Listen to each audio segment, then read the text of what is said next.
Assalamualaikum warahmatullahi wabarakatuh. Sahabat muslim rahimakumullah. Selamat datang kembali di channel Permata Islam yang membahas seputar kisah islami penuh hikmah.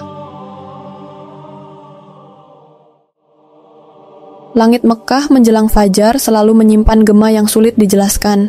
Di antara zikir yang melonjak dari jutaan jamaah dan kerlap-kerlip lampu dari menara Masjidil Haram yang menjulang tinggi, tak seorang pun mengira bahwa sesuatu yang ganjil akan muncul dari ketinggian, bukan dari bumi suci, tapi dari udara di atasnya. Semuanya bermula dari sebuah rekaman drone komersial dikirim oleh seorang fotografer dokumenter asal Prancis yang tengah menggarap film spiritual tentang jejak Ibrahim dan mentransformasikan situs-situs suci dalam dunia modern. Tanpa disengaja, kamera drone-nya merekam atap sebuah hotel mewah yang menghadap langsung ke Ka'bah. Namun bukan bangunan megahnya yang menjadi sorotan, melainkan simbol aneh yang tampak terpahat di tengah atap. Sebuah segitiga bermata satu yang sangat familiar bagi para penganut teori konspirasi simbol yang dikenal luas sebagai The All-Seeing Eye, mata Illuminati. Rekaman itu bocor ke forum-forum tertutup di darknet. Dalam waktu singkat, komunitas pemerhati simbol-simbol rahasia di seluruh dunia mulai berspekulasi.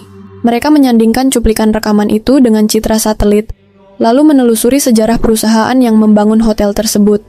Nama-nama investor asing bermunculan, sebagian berasal dari jaringan keuangan yang juga terlibat dalam pembangunan struktur-struktur besar di Dubai, New York, hingga Jenewa. Salah satu nama yang disebutkan adalah Atlas Holdings International, sebuah konsorsium yang dalam dokumen internalnya diketahui memiliki afiliasi dengan lembaga think tank global yang disebut-sebut sebagai organ utama dalam agenda tatanan dunia baru. Namun misteri tak berhenti di sana. Simbol yang terpahat itu ternyata hanya bisa terlihat dari ketinggian tertentu. Jika terlalu rendah, mata kamera drone tidak akan menangkapnya. Jika terlalu tinggi, simbol itu tersamarkan dalam kerumitan desain atap. Seolah-olah memang dirancang agar hanya dilihat oleh entitas tertentu mereka yang mengawasi dari langit. Pertanyaan pun muncul, untuk siapa simbol ini ditampilkan? Dan mengapa tempat paling suci dalam Islam? Penelusuran mengungkap fakta lain yang menggelisahkan. Simbol serupa, dalam bentuk yang sedikit berbeda, ternyata juga ditemukan pada blueprint pembangunan beberapa hotel lain di sekitar Masjidil Haram. Tidak terlihat langsung secara kasat mata, namun bentuk-bentuk geometrisnya jika disatukan dalam peta 3 dimensi membentuk pola raksasa yang menyerupai segel Solomon terbalik. Apakah ini kebetulan? Ataukah ada kekuatan yang secara diam-diam tengah menanamkan tanda-tandanya di jantung dunia Islam? Beberapa ahli simbolik menyatakan bahwa ini adalah strategi visual untuk mempersiapkan alam bawah sadar umat terhadap kehadiran seorang tokoh spiritual global yang dalam doktrin eskatologi Islam disebut sebagai Dajjal, Mesias palsu, yang akan mengelilingi manusia sebelum kemunculan Al-Mahdi. Dalam pemikiran para okultis, penguasaan terhadap tempat-tempat sakral menjadi kunci dominasi atas kesadaran kolektif manusia. Dan Ka'bah sebagai titik kiblat umat Islam di seluruh dunia, bukan hanya tempat ibadah tapi poros spiritual peradaban.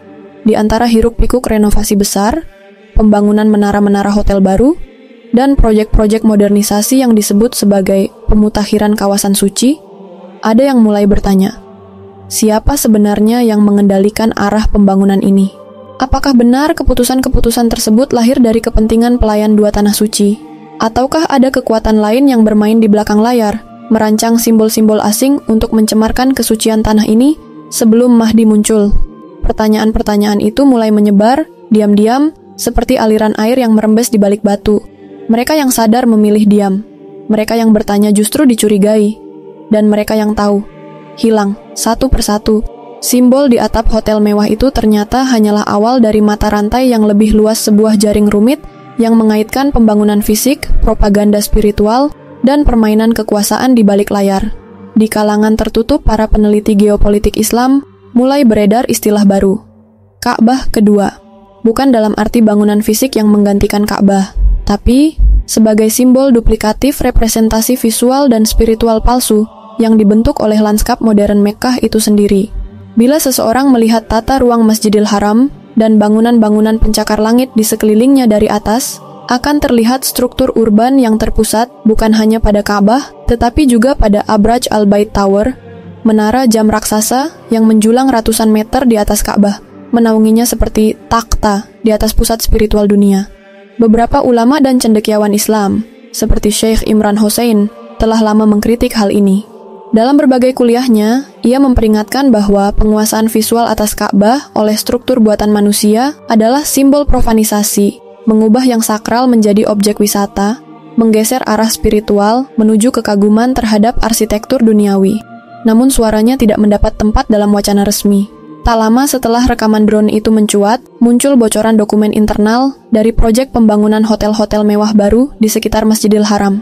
Dokumen itu menyebutkan keterlibatan sejumlah konsultan dari firma arsitektur Eropa yang sebelumnya pernah dikontrak dalam proyek pembangunan Museum Louvre Abu Dhabi, Kompleks Vatikana, dan secara mengejutkan beberapa struktur ikonik di Yerusalem Timur. Ketiganya memiliki kesamaan pola dalam penggunaan elemen geometris esoterik yang erat kaitannya dengan simbolisme kabalistik dan Illuminati. Salah satu bocoran paling mencengangkan berasal dari laporan investigatif seorang jurnalis Lebanon, Nassim Al-Masri, yang hilang secara misterius setelah menerbitkan bagian awal laporannya di platform Underground. Dalam laporannya, ia menuliskan bahwa sebagian dari bangunan baru ini tidak dibangun untuk kebutuhan fungsional, tetapi untuk keperluan resonansi spiritual. Mereka berfungsi sebagai pemancar dan penerima simbol pilar dari arsitektur metafisik, di mana segala sesuatu dapat diprogram ulang dari luar kesadaran umat. Beberapa teori pun berkembang. Salah satunya mengklaim bahwa pembangunan hotel-hotel ini adalah bagian dari proyek penyesuaian frekuensi untuk memanipulasi gelombang spiritual jamaah yang datang dari seluruh dunia. Teori ini merujuk pada riset militer lama yang dikenal sebagai MK Ultra dan proyek HARP, di mana frekuensi dapat digunakan untuk mempengaruhi kesadaran massal. Dari sinilah muncul narasi yang lebih mengkhawatirkan, bahwa simbol-simbol asing di sekitar Ka'bah bukan sekadar estetika atau kebetulan, melainkan bagian dari agenda besar menyambut kemunculan figur yang disebut dalam hadits sebagai Dajjal. Menurut teks-teks klasik Islam, Dajjal akan datang dengan tipu daya luar biasa, membangun ilusi kebaikan dan kemakmuran, sambil menyamar sebagai penyelamat. Ia tidak hanya memanipulasi politik dan ekonomi dunia, tetapi juga menyusupi tempat-tempat suci untuk menyesatkan manusia dari dalam. Dan jika simbol-simbol itu adalah bagian dari persiapan mental dan spiritual untuk kedatangannya, maka itu berarti umat Islam sedang dijebak secara diam-diam untuk menyambut Dajjal, bukan Mahdi. Yang membuat semuanya makin rumit adalah fakta bahwa pihak berwenang menutup rapat semua akses. Ketika drone kembali dicoba diterbangkan oleh jurnalis independen, sinyal mereka langsung dijamming. Beberapa akun anonim yang membagikan ulang rekaman simbol di darknet mendadak hilang, dan server tempat mereka menyimpan file dihapus permanen. Namun pertanyaan terbesarnya tetap sama. Siapa yang mencemarkan nama Mahdi bahkan sebelum ia muncul? Dan mungkinkah pembangunan Ka'bah kedua ini adalah cerminan dari sistem palsu yang diciptakan untuk menyaingi sistem ilahi? Sebuah Ka'bah modern yang memantulkan kilau emas dan kaca, namun tanpa jiwa, tanpa kesucian, dan tanpa kebenaran. Pantulan kilau emas dan kaca itu bukan hanya mengubah lanskap fisik, tapi juga cara umat memaknai Mekkah itu sendiri. Jika dulunya Ka'bah berdiri sebagai satu-satunya pusat orientasi spiritual yang melampaui bentuk dan arsitektur, kini ia dikepung oleh simbol-simbol yang asing, bisu namun memancarkan pesan yang tidak bisa diabaikan. Ini bukan sekadar modernisasi, ini transformasi makna. Dalam catatan harian seorang arsitek muslim asal Turki, yang sempat menjadi konsultan untuk proyek renovasi di sekitar Masjidil Haram, tertulis bahwa ia mundur secara diam-diam setelah menerima blueprint rahasia dari salah satu firma asing yang terlibat. Blueprint itu menunjukkan rancangan pola-pola bawah tanah dalam bentuk bintang segi 6, spiral konsentris, dan struktur piramida tersembunyi di bawah fondasi gedung tertentu. Simbol-simbol yang, menurutnya, tidak memiliki fungsi arsitektural apapun, tapi justru membawa resonansi spiritual yang menyimpang. Fakta pertama yang memperkuat ini adalah laporan dari Saudi Gazette tahun 2014 yang menyebut bahwa sebagian proyek perluasan Masjidil Haram dikerjakan oleh Bin Laden Group, perusahaan konstruksi milik keluarga Osama bin Laden. Meski hal ini sering diabaikan, banyak yang mempertanyakan mengapa keluarga yang memiliki sejarah ekstremis justru diberi akses membangun pusat spiritual Islam. Konteks ini menjadi titik awal banyak kecurigaan bahwa pembangunan ini bukan semata soal kapasitas konstruksi, tapi tentang siapa yang mengontrol narasi ruang suci. Di luar dokumen-dokumen itu, ada pula laporan tak resmi dari kelompok pekerja ekspatriat yang mengaku diminta menggali ruang bawah tanah tertentu selama tengah malam dan harus menandatangani perjanjian non-disclosure. Mereka menyebut adanya ruangan steril berlapis logam yang tidak berhubungan langsung dengan utilitas hotel tanpa kabel, tanpa pipa namun dijaga ketat oleh pihak keamanan non-Saudi. Koneksi ini membawa banyak peneliti independen menelusuri kemungkinan bahwa pembangunan besar-besaran di sekitar Ka'bah bukan hanya agenda ekonomi atau pariwisata, melainkan bagian dari instalasi metafisik. Dalam laporan khusus yang dibocorkan melalui Wikileaks pada tahun 2016 dan kembali mencuat di forum-forum konspirasi Islam pasca COVID, disebutkan adanya kontrak antara Badan Intelijen Barat dengan perusahaan konsultan spiritual berbasis di London yang bernama Lucent Pathways. Perusahaan ini memiliki riwayat kerja yang sama dengan institusi-institusi eksoterik seperti Bohemian Grove, serta pernah terlibat dalam desain interior ritualistik untuk beberapa kuil masonik di Eropa Timur. Salah satu proyek mereka yang paling mencurigakan, menurut laporan tersebut, diberi judul The Mirror of Qibla. Proyek ini digambarkan sebagai inisiatif untuk memantulkan pancaran Ka'bah ke seluruh dunia melalui medium simbolis, sebuah refleksi palsu dari kiblat, yang dalam tafsir sufistiknya berarti pemindahan pusat energi spiritual ke entitas lain. Bukti-bukti pendukungnya tidak hanya berasal dari dokumen atau catatan arsitektur. Analisa drone thermal imaging yang bocor pada tahun 2021 menunjukkan adanya sumber panas tak wajar yang terus menyala dari salah satu struktur atap hotel di sisi utara Ka'bah.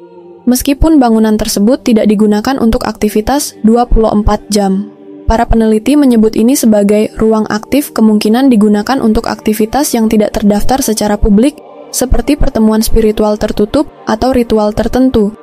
Fakta kedua, setelah investigasi terbuka oleh sejarawan Islam independen asal Malaysia, Dr. Qasim Nuur, yang dalam wawancara tahun 2018 menyebutkan bahwa beberapa hotel baru di sekitar Masjidil Haram dibangun dengan susunan lantai dan ornamen yang menyerupai pola geometris kabalistik. Ia bahkan membandingkan salah satu interior lobi hotel mewah dengan denah altar masonik di Edinburgh, Skotlandia. Tidak sedikit yang menyebutkan bahwa tempat-tempat ini sebenarnya adalah mikrosatelit spiritual. Dalam pemahaman Kabalah, ruang yang dibentuk dan diaktifkan secara simbolik bisa menjadi simpul titik penghubung metafisik yang mampu mempengaruhi energi kolektif manusia. Jika konsep ini dipraktikkan dalam konteks Mekah, maka kita sedang menyaksikan pemrograman ulang titik paling sakral umat Islam oleh entitas-entitas yang bahkan tidak mempercayai Islam itu sendiri. Fakta ketiga muncul dari publikasi resmi UNESCO tahun 2013 yang menyatakan bahwa sejumlah situs sejarah di Mekkah termasuk rumah Khadijah dan tempat kelahiran Nabi telah dihancurkan atau dibongkar demi proyek modernisasi. Hal ini memperkuat keyakinan bahwa ada agenda penghapusan memori di balik pembangunan, menjauhkan umat dari akar sejarah nabawi yang autentik. Mereka menutup agenda ini dengan bahasa modernisasi, kenyamanan jamaah, dan kemajuan ekonomi. Namun, seperti banyak rekayasa spiritual lainnya, yang terlihat di permukaan seringkali tidak mencerminkan apa yang terjadi di dalam. Fakta keempat, dan yang paling menyita perhatian publik, adalah pernyataan dari mantan penasihat intelijen Amerika Serikat Edward Snowden, yang dalam salah satu wawancara tahun 2015 mengklaim bahwa sejumlah wilayah di Timur Tengah termasuk Mekkah telah ditetapkan sebagai zona eksperimental spiritual oleh agen intelijen tertentu. Snowden tidak menyebut lokasi tetapnya, namun mengisyaratkan bahwa sebagian struktur simbolik di kota-kota suci sedang dimanfaatkan untuk kepentingan geopsikis yang lebih besar dari yang disadari publik. Dan saat ini, yang dibangun bukan sekadar infrastruktur, tapi persepsi sebuah medan yang lebih halus, namun jauh lebih menentukan arah batin umat. Dan ketika persepsi telah digenggam, maka makna pun dapat digiring ke arah yang mereka kehendaki, tanpa kekerasan, tanpa perdebatan, hanya dengan kutipan simbol dan rekayasa makna yang terencana. Maka yang terjadi berikutnya bukan lagi perubahan ruang, tapi perubahan kesadaran kiblat. Dunia tidak lagi menyaksikan hijrah sebagai perpindahan jasad menuju tempat suci, tetapi sebagai pengalihan makna menuju pusat kekuasaan ilusi. Setelah gema dari Ka'bah kedua menggemparkan narasi spiritual global, muncullah fase berikutnya, penyusupan terhadap harapan umat dengan skenario canggih yang mendorong batas antara penyelamat sejati dan penipu berkedok Mesiah. Sebuah dokumen rahasia yang bocor dari Satuan Keamanan Regional menyebutkan istilah Desert Protocols. Dokumen itu berisi rencana pemetaan ulang persepsi spiritual Timur Tengah, melalui kombinasi simbolik, arsitektural, dan komunikasi subliminal.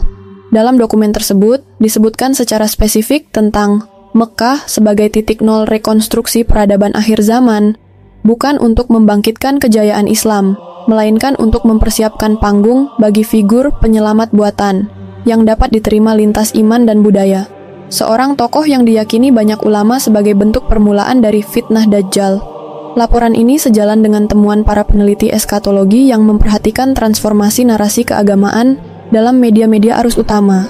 Tokoh-tokoh yang disebut-sebut sebagai calon pemimpin perdamaian dunia, bahkan dalam literatur PBB, tak jarang digambarkan memiliki visi spiritual universal yang mengaburkan batas antara wahyu dan etika sekuler.